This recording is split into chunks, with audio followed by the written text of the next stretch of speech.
I need a step stool, don't I? Let's take a little trip. I want you to imagine a world that's devoid of faith in God. A world that had no churches, no Christians. A world where there exists not even a good and decent man, save one. Kind of easy to see that almost today. The world we live in is a state of turmoil. Wickedness runs rampant. Misdirected souls wreak havoc all around us. Yet it pales into comparison to what world it was over 4,500 years ago. He had no Bible, not like we know it. No friends to lean on. No church to worship at. All he had was faith and dedication to God. He led his family by example in a daily walk of obedience to his Creator and his source of strength. Noah truly found grace in the eyes of the Lord, and God rewarded that commitment. Quietly building a marvel of engineering in an ark that would provide an escape from God's judgment on an evil world. Noah was a man of sacrifice. 300 miles southwest of us, there stands an old Spanish mission.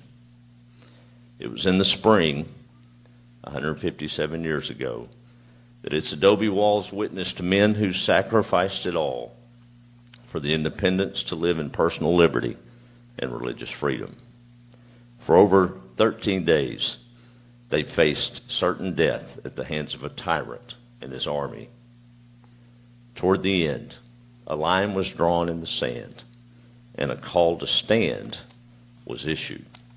Stand they did. Average men, fathers, husbands, and sons. Extraordinary faith in standing for what was right. These were men that understood sacrifice.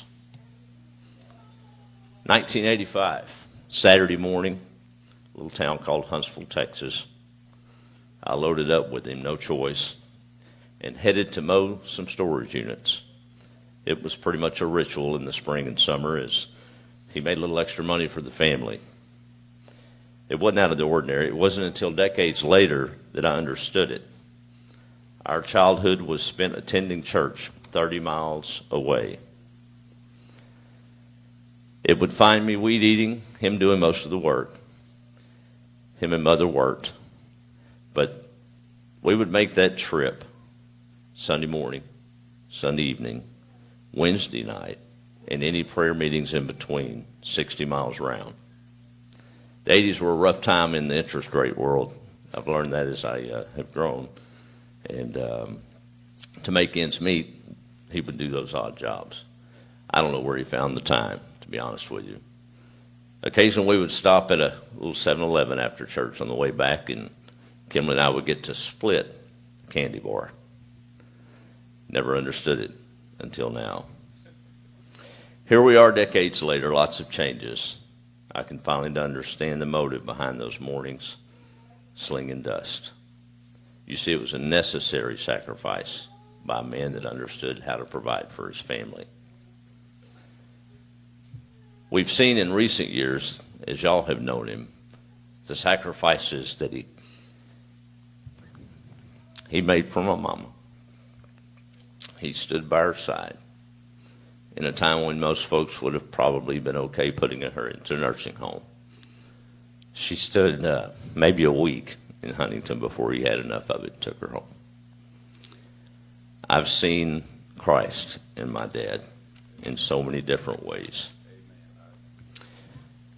In the last few minutes, we've journeyed over 4,000 years. Different examples, different times, same resolve.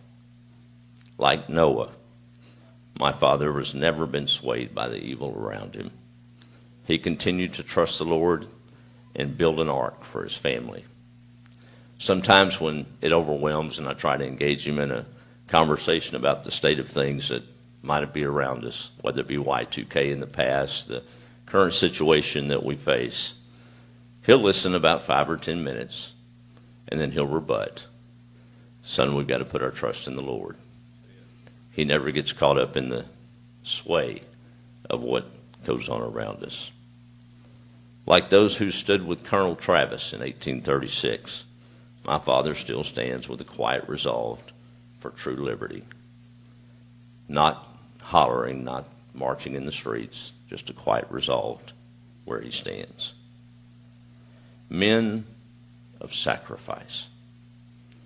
On these pews here in the outskirts of Lufkin, Texas, he is not alone. There are many men here today who, through quiet sacrifice, resolved in faith and in service for Jesus Christ.